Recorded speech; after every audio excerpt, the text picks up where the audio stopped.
Translation by His Divine Grace Srila Prabhupada. My Lord, we the various demigods, the directors of this universe, have come to your lotus feet. Please fulfill the purpose for which we have come. You are the witness of everything from within and without. Nothing is unknown to you, and therefore it is unnecessary to inform you again of anything. Purport by Srila Prabhupada. As stated in Bhagavad Gita 13.3, Kshetra Gyam Chapi Mama Vidhi Sarvakshetre Shubharata. The individual souls are proprietors of their individual bodies, but the Supreme Personality of Godhead is the proprietor of all bodies. Shri Shri Radha Gokulananda Ki.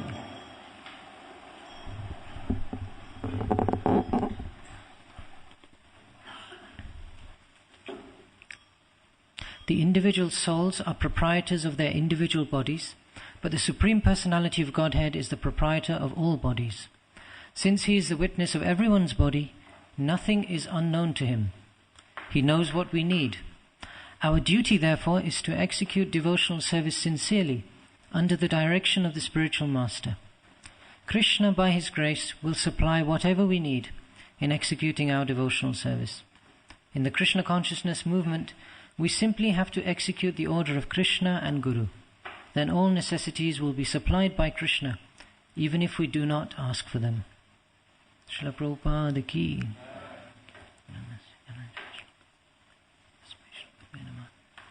Just like to beg the blessings of all the senior Vaishnavas present. Thank you. Speak. This is a very nice verse.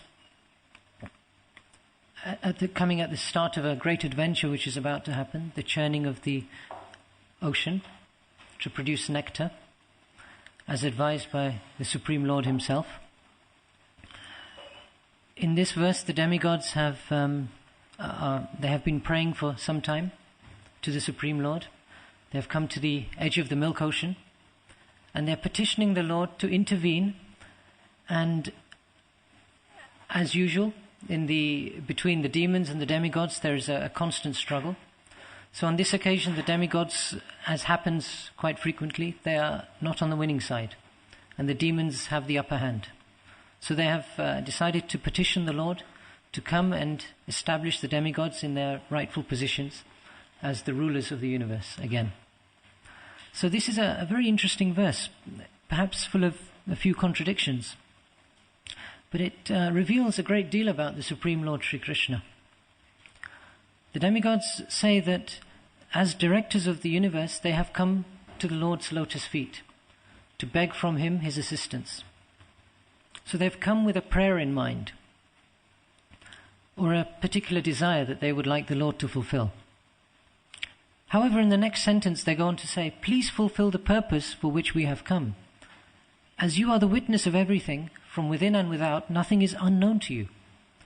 Therefore, it is unnecessary for us to inform you again of anything. So in a sense, although they arrive ready to offer a prayer to the Lord, and actually in the previous verses they've mainly been glorifying the Lord. Most of the prayers in the Bhagavatam, you will see that the request part is actually very small. The vast majority of it is glorifying the Lord in an understanding of His actual position, His advancement, His real state, actually in creation, His position above the three modes of nature. Many prayers will highlight this aspect. And whenever a personality, a demigod, or a demon sometimes, wishes to request anything from the Lord, they first of all supplicate, they offer great prayers, glorifying the Lord. So now finally we're getting to this stage where they sort of hint at requesting something. But you can see the hesitation with which they're putting forward their request. Of course, we understand, as the demigods themselves know, that it is actually unnecessary to inform the Lord of anything. Why? Because He is situated in the heart as a supersoul. So we could ask, what then is the reason for the demigods to come to the milk ocean in the first place?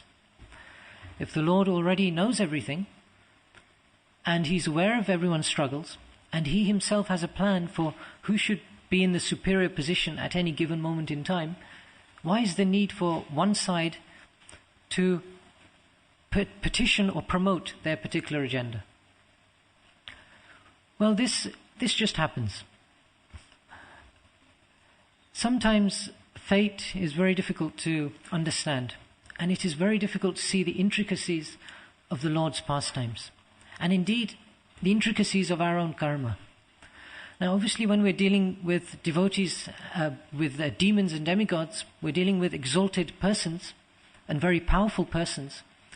Their pastimes are not the usual pastimes of karma that we may engage in, especially if they happen to appear in the Bhagavatam.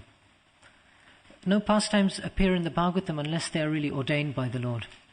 So even if a seemingly mundane activity appears to be taking place, which is laced with personal desires, personal motivations, personal agendas, there is always a special message, a special meaning, a special reason for why that is taking place. And the Lord's pastimes, as it will be explained later, He desired to engage in a pastime of churning the milk ocean, although He was quite competent to achieve stability or whatever was required in the universe just by a little click of His fingers, so to say.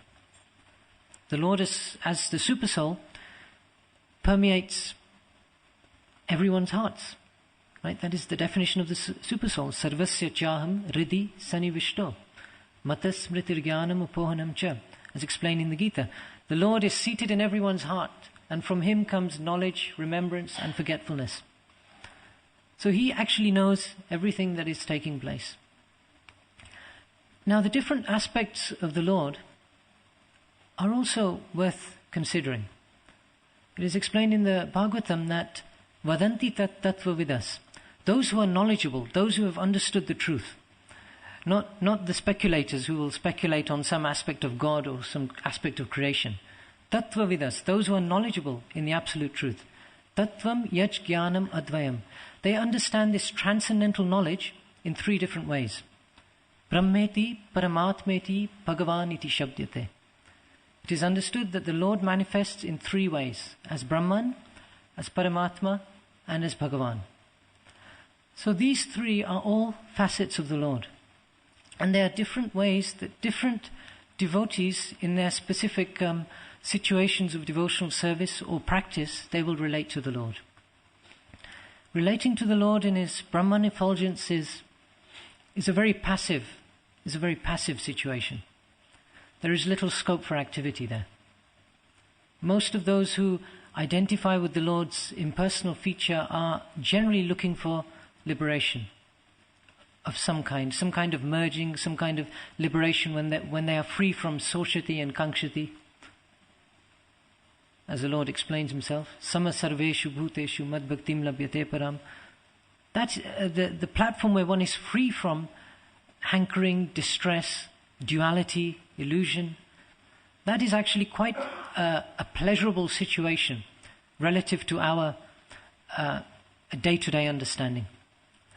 Prabhupada has described that the happiness we experience in this world is sometimes no more than just a relief from distress. We think we're actually so happy. But the analogy that's given, and Bhaktivinoda Thakur also quotes this analogy, it's that of a drowning man. A drowning man, sometimes when he's being punished by different governments, some governments use these techniques, they will dunk the man under water and hold him underneath for some time. And then they'll bring him up for a short period of time. And he'll take a tremendous gasp of breath. And he'll feel relief. He'll feel great bliss. But actually that's not real bliss.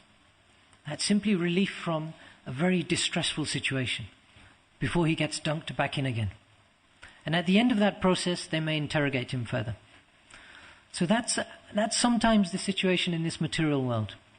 It's a very dangerous place. It's a very troublesome place. And the pleasures that we receive, first of all, they're largely ordained. As Prahlad Maharaj explains that no one actually needs to endeavor for pleasure. Pleasure comes automatically just as distress comes automatically. Dogs don't endeavor too much for pleasure. Yet generally if you see a dog, they're quite happy. They're jumping around, they're eating something, they're going sniffing this, sniffing that. They also have a great deal of distress. Especially if you go to India. You will see the dogs. They're emaciated. People throw things at them.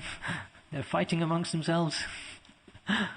It's actually a tough life. Even if we look at a dog in this country, we think it's doing quite nice glossy coat, pedigree chum. Actually, it's quite a tough life. The dog is suffering in so many ways. But still, somehow, that suffering comes to him because it's ordained, and also pleasure comes to that particular animal. So this applies to all people. So pleasure and distress, they're both sides of the same coin. It's the same coin of material attachment. And this is why the elevated personalities, they try to not so much change the side of the coin. They don't want to move from the side of distress to happiness. That's generally the job of the karmakandis. They want to actually remove that coin altogether and actually replace it with pure transcendental situation and awareness. Because in that situation, the actual distress and the so-called happiness, the so-called flickering happiness, is completely absent. And it's replaced with whatever the object of that particular devotee's meditation. In the case of the impersonalist meditators, they want freedom and they want liberation and to merge with the Brahman sometimes. So the Lord awards them that, if they have practiced their processes sufficiently well. So then there are many yogis and jnanis who meditate on the supersoul feature of the Lord. And they engage in tremendous types of meditation. In the Bhagavad Gita, a whole series of complicated activities is described. One sits in a very sanctified place on a firm seat that is neither too hard nor too soft, stares at the tip of their nose, and engages in a whole process whereby their meditation gradually becomes focused on the Supreme Lord. But after a lengthy process of detaching oneself from one's senses. Now, detaching from one's senses is very difficult. Generally, meditators will try to nullify the actions of the senses. They will neglect the inputs that are coming to them. Our different organs are constantly providing the mind with inputs. The eyes are seeing some pretty scene, the nose smells some fragrance, etc. We can go on. But the transcendental use of those senses is something else. Now, most people's senses are disturbed in that way, in the materialistic way. So therefore, practitioners who are engaged in a yogic process, they ignore the sensory inputs that are coming in. And they become situated in a very sort of trance-like state, where the mind is very much controlled, the senses are controlled, and they no longer act, even if the senses provide some impulse. So this is a very difficult process, and therefore many people do not manage. This is why Arjuna says to Krishna after his lengthy description that this process seems very difficult to me. I find the mind is more difficult, and it's more difficult to control because it is more turbulent than the wind. How can I actually achieve success in this process? And his words are obviously very relevant for us, because our qualifications are somewhat less than Arjuna's in terms of his abilities, his adhikar, his qualities, and the sheer amount of blessings he was constantly receiving from the saintly persons. His situation is something different to ours. So he declares that this process is very difficult. Now, of course, Krishna goes on to, as part of his leela of explaining all the different processes that are available, he explains, but out of all of those yogis, one who surrenders to me and focuses on me, making me the sole activity and meditation of their lives, he's successful. Yogi nam api sarvesham madgaten antaratmana shraddhavan bhajate omam samayuktatmato mataha. One who engages in my service with faith, with shraddha, he becomes very dear to me. He's the highest of all the yogis. So for such a person, this is now a different type of yoga to that which most people would describe. This meditation on the Supersoul is directly a meditation on Krishna. And the Supersoul will manifest in different ways. It's mentioned in the Bhagavatam, I think, second canto, that the yogis, when they meditate on Krishna, some conceive of the Lord as being a form one thumb high. For some it is a form 8 inches high. This is a conceptual form of the Lord. And they actually visualize him in their meditation. And the Lord manifests increasingly as that meditation increases. We see that in Narad Muni's life. He was meditating on the Lord, and almost immediately after he began his journey, it is described that the Lord appeared on the lotus of his heart without delay. A very wonderful manifestation there. Now that type of manifestation is obviously the highest of the personal meditations. And anyone can really attempt that meditation because the Lord is situated in everyone's heart. That's a special feature of the Lord, one of his glorious attributes, that although the supersoul is one, he expands and is perceived in different bodies. It is not so much that there are many different supersouls running around, all collectively as one. It is clearly explained that there is supersoul is one, but he manifests in different positions, in different situations, just as, although the sun is one, but if you have a number of mirrors, the mirrors all appear to contain a sun. So the presence of the Lord manifests to one who has a very clear mirror of the heart. It's a very powerful analogy because we always speak about chanting as a method of cleansing the dust from the mirror of the heart. So when that mirror is fully cleansed and it's sparkling, it actually reflects the glory of the Lord. That is its specific quality. Now then, of course, Paramatma realization is there, and then Bhagavan realization is there. Understanding of the Supreme Lord in his fully personal feature. Now in this Bhagavan feature, higher types of interaction are possible. Higher rasas are possible. And the Bhagavan feature is very interesting because the Lord actually, although he's called Bhagavan, Bhagyavan, full of opulence, he will actually voluntarily give up different opulences for the sake of pastimes. Obviously we know the Lord is full of knowledge, full of all fame, beauty, renunciation, etc. Now if we look at some of the pastimes of the Lord, especially in Canto 10, in Srimad Bhagavatam, Krishna book, if the Lord exhibits all of those opulences, it would make the pastimes very difficult to carry out. The Lord will voluntarily give up some of those attributes, not under the influence of Mahamaya, but under the influence of Yogamaya. He will permit some of those qualities to be covered for a period, for the sake of nice pastimes. So when the Lord is, for example, playing with his cowherd boys, and if you imagine they're playing hide and seek, and one person has to find the Lord, or the Lord has to find the other boys, if the Lord happens to act on his omniscient potency at that particular moment in time, it would make the game very boring. If the Lord already knows everything, that pastime wouldn't be of much pleasurable capability for either the Lord or the devotees in that pastime. If the Lord is supremely powerful, how is it that he's running in fear from Mother Yashoda? These are aspects we'll see in the Lord's pastimes, and they bewilder the great sages. By him, the great sages and demigods are placed into illusion, just as one is bewildered by the illusory representations of water seen in fire or land seen on water. This is how the Bhagavatam begins. Tejo vari mridam yatha vinimoyo mayo yatra trisargam risha. The Supreme Lord is always transcendental, and he has the capability to totally bewilder anyone and everyone. The only way to actually understand his glories is to surrender to him. And then the Lord himself gives that direction from within the heart.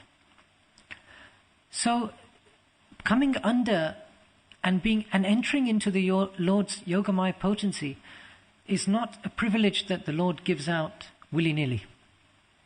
It's actually a very rare and a very precious thing. Because as it's explained in the Nectar of Devotion, it conquers Krishna. Pure love conquers Krishna and makes him subservient to the devotee. Now, the demons are always looking for an opportunity to make the Lord subservient. Sometimes this is their agenda. We read in Canto 7 the great adventures of Hiranyakashipu. How he prayed to Brahma, thinking that as Brahma was the foremost created being in this universe, he actually took him to be the foremost being. And he wanted him to make him immortal so that he could kill his eternal enemy Vishnu. Now what a foolish propaganda. It's completely silly. The idea that Adikavaye, one who himself is created by the Lord, is now going to empower someone to kill the source of his own creation. This shows the great illusion that Hiranyakashipu was under.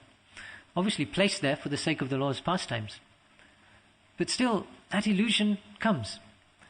Now, for devotees, and the demigods are of course devotees. We do understand that they are devotees.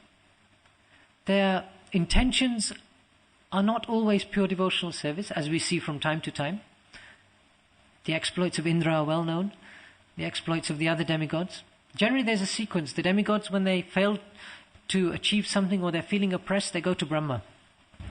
Brahma then, when he understands that it's the time for the Lord to appear, paritranaya sadhunam vinashaya cha duskritam dharma samsthapanarthaya sambhavami yuge yuge. When he understands that it's that time for the Lord to appear, he goes to the milk ocean. This is almost an exact rerun of Krishna himself appearing as he does when he comes as the son of Devaki, and then it's a wonderful pastime which happens again and again, and it's almost identical. The Lord's pastimes are going on eternally at some place in this material creation. So of course the demigods, being devotees of the Lord, they wish to enjoy and they wish to allow their subordinates, their dependents, the other species of life, human beings, etc., to enjoy, but in a connection with Krishna, in a connection with Vishnu. Therefore in the Gita this aspect of cooperation between men and demigods is emphasized. By cooperation between men and demigods, through this performance of yajna, etc., prosperity will reign for all. So the demigods serve the Lord, and the Lord generally wishes to place the demigods in the ruling position.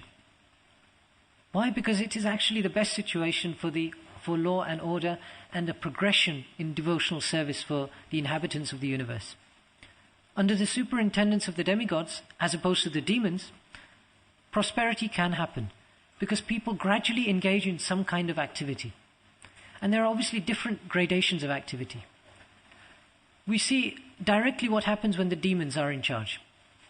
When Hiranyakashipu took control, he immediately tried to stop all Brahminical performances. Why? Because he assumed that actually Lord Vishnu is dependent on the sacrifices of the Brahmanas. So he thought, one of the best ways that I can weaken Vishnu before I finally kill him is that I will withdraw his source of energy, which is these Brahmanas. These Brahmanas are constantly doing different yajnas, constantly meditating on him. They give him strength. So this is the demoniac mentality. They stop religious, scriptural, spiritual methods of progression which are used by all people throughout the world, if they want to advance. Without having some connection to the Lord through some way, no one can actually advance. And this is actually the job of the devotees, to bring the presence of the Lord into a person's life. And that's the tremendous task that Srila Prabhupada has accomplished and is accomplishing through these books. So the Lord naturally favors the demigods because they act on his behalf. And here still, the demigods still do have this tinge of regret when they come to ask the Lord for something. It happens in other pastimes also. Now, obviously they have some desire, which is why they've come. And they're hesitatingly asking him. So now one who approaches the Lord with some material desire, is that person entirely condemned? No? Why would you say he's not condemned? Does the Lord endorse such behavior?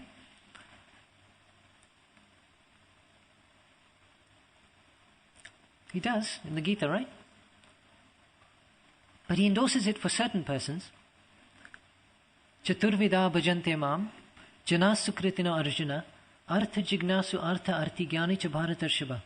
He explains there are 4 types of pious people who surrender to him.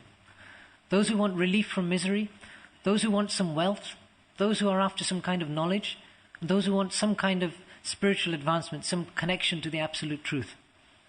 So these are described as pious, as opposed to the dushkritinas, who don't do these things. So obviously this type of approaching the Lord for some pleasure, it's sanctioned in some limited way. And it's sanctioned because people, living entities in this world, are largely helpless. They are totally under the control of the modes of nature, and most of the time, things are happening outside of their control. As we read in the purport, this verse is quoted, Kshetra gyam chapi mama vidhi sarva kshetre subharata. Shri Radha Gokulananda ki. So the Supreme Lord, He understands everything that is taking place in everyone's bodies, but the individual living entity at most can understand what is taking place in their own body. That's the field of activities for that living entity. The Supreme Lord's field, on the other hand, is the entire creation and everything beyond, because He's the source of that creation. So the reality is that people will always be in need of something in this material world. Because sadly, one being a spiritual person and being totally entrapped in a material body, such a person is never fully satisfied. And there are constant intrigues, difficulties that people experience. So obviously some method has been set up by the Lord whereby people, when they need something, they can attempt to obtain their desires, obtain the fulfillment of their desires through an authorized process. So He makes available this option that you can come to me.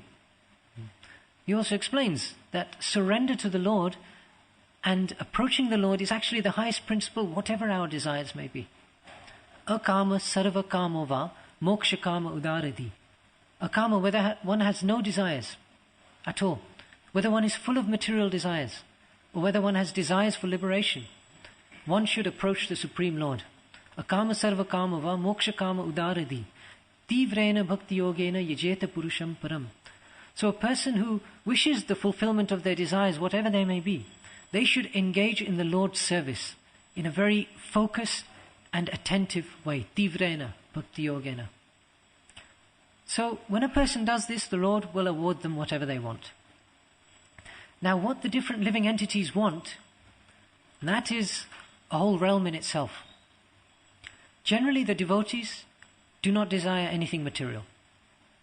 And generally those who are not fully pure devotees, they will have material desires. We saw this in the example of, in the 6th canto, the example of Chitraketu. Mother Parvati curses him in his later incarnation, in that incarnation, and he takes birth as Vritrasur, and he engages in a tremendous fight with Lord Indra. Now Indra desires, just as is happening now, he desires to be established again in his rightful position. And Vritrasura is simply looking for liberation from material bondage, from the repeated cycle of birth and death. So both are there on the battlefield. Indra is attempting to kill this great demon, so-called demon Vritrasura. He's failing.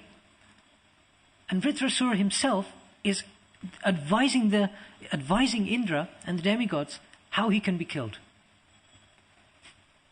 Because he knows that's Lord Vishnu's plan. So Vritrasura, despite being a tremendous demon, tremendously powerful demon, has actually understood that the highest principle in this world is the service of the Lord. And that if the Lord wants to protect, there is nothing anyone can do to override that protection. And if the Lord wants to destroy, no level of protection from anywhere within this world will save one. Except for the protection of a devotee. There's a little pastime of that with Arjuna and Krishna, how they saved Mayadanava. But those are exceptions. If Krishna wants to kill someone, there is nothing that can be done by anyone in this world. So it's described that the Supreme Lord awarded the results of both of their desires. Indra killed Vritrasura with his thunderbolt weapon, and he was given dominion over the heavenly planets again. However, that in itself was not the real benediction. The real benediction was given to Vritrasura, who actually didn't want this dominion, but he wanted to go back to Godhead. So he said, so it's described that the Lord awarded the results to both parties.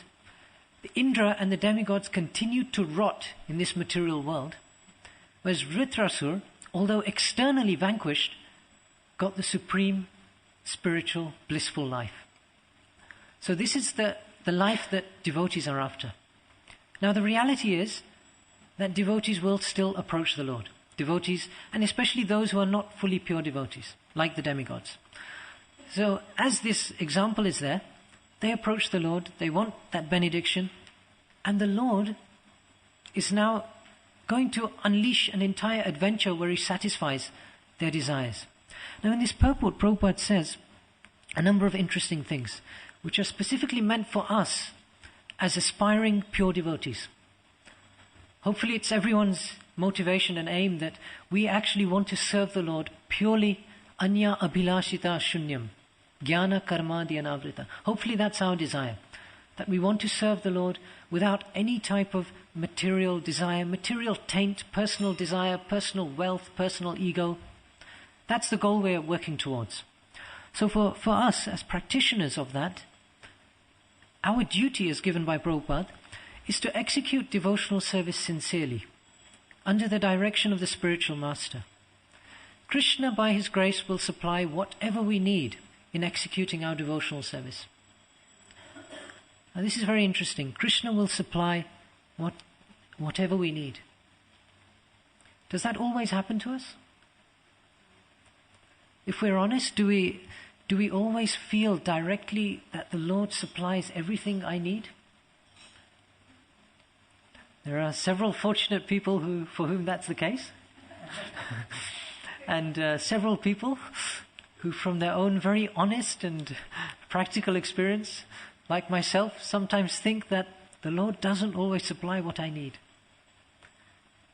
Now, to think a little actually how the Lord may bring about the fulfillment of our needs. That's very interesting. We like to think of the Lord supplying our needs with some tremendous dramatic display. We would like, just as the Bhaktivedanta players, when they produce a production, the Lord descends with his Sudarshan Chakra, ready to vanquish all our enemies. We would like that to be the case. Sometimes the Lord can do that, as he does with Prahlad Maharaj. Stambhe sabhayam namirgam namanusham. He burst forth from this pillar in a totally dramatic way. That sound itself was tumultuous, that all the demigods, everyone was jolted as if by an earthquake. The Lord can do that. But the Lord also, being situated in everyone's heart, if he actually desires the vanquishing of someone, he can just simply give that person a heart attack.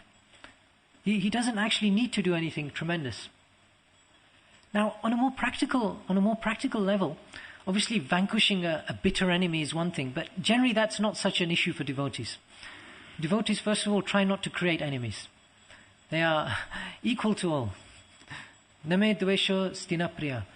They are, friendly to the non-envious and the envious, as the example of the Goswamis is. They try not to create enemies.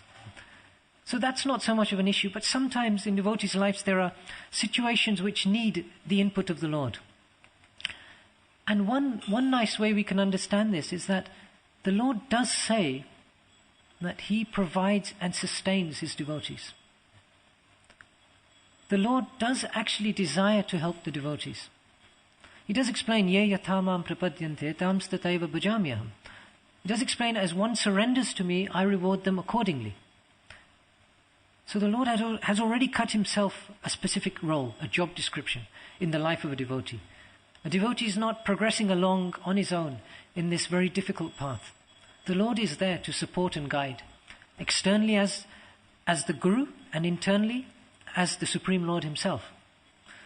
So the Lord is there, and the devotees, when they interact with the Lord, the meditation of pure devotees and the meditation of those who are aspiring to be pure devotees is that I am trying to connect to the Lord through prayer. That prayer is not so much a means of a mechanism for me to obtain what I want. It is a method for me to express my desire, my feelings, my situation to the Lord. Because the Lord is my friend, my constant companion. He is everyone's well-wisher and the supreme friend of all living entities. Right? Bhoktaram yagyatapasam sarva loka maheshwaram suridam sarva bhutanam. Suridam sarva bhutanam. He's very close, Surid, very close in everyone's heart. Sarva bhutanam, for all the living entities. He's their friend and well-wisher. So the devotee gradually cultivates this interaction with the Lord as the devotional service progresses. And so when a devotee prays to the Lord, first of all, if there is some hint of some desire or some personal ambition, then they first of all regret it. That's the first thing that happens. And the second thing is that they make that petition in a very humble way and just request the Lord to do what is suitable. So they sometimes very apologetically almost come before the Lord and they say, "Dear Lord, I have this desire, but I ultimately know that I don't really need this desire. This desire is just arising and I don't know what to do. Please do the needful." That is actually perhaps the best kind of prayer we can make to the Lord. That we understand that we are not competent to know the correct solution.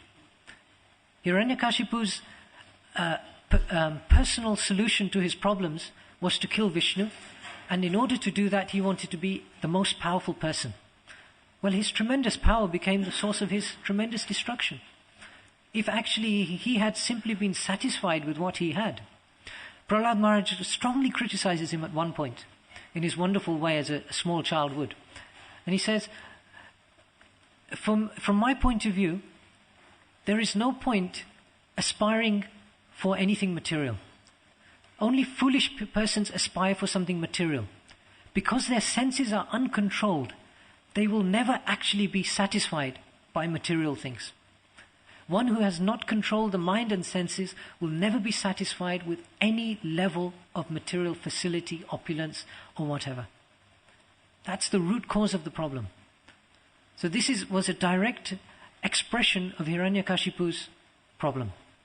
So, based on that being his situation, he then attempted in a material way to try to gain more power. Now, a devotee doesn't necessarily prescribe to the Lord what they should do. Sometimes they may say to the Lord, my dear Lord, I am so poor. Please give me some money.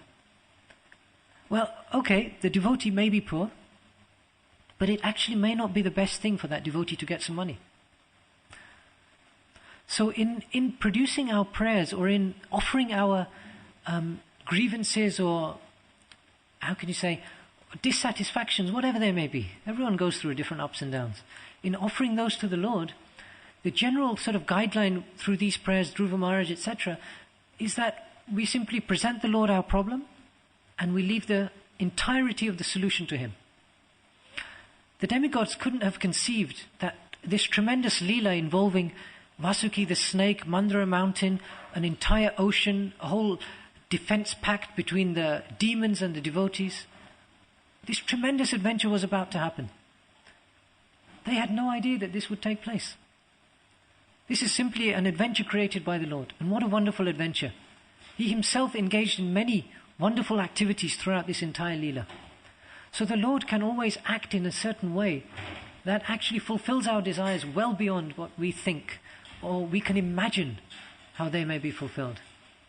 Lord is very, very special and totally competent to do whatever is needed for our own devotional lives. So those are a few thoughts from Prabhupada's purport. As Prabhupada says, if we simply execute the order of Krishna and Guru, then all necessities will be supplied by Krishna, even if we do not ask for them. So I'll stop there. If there are any questions, comments, corrections.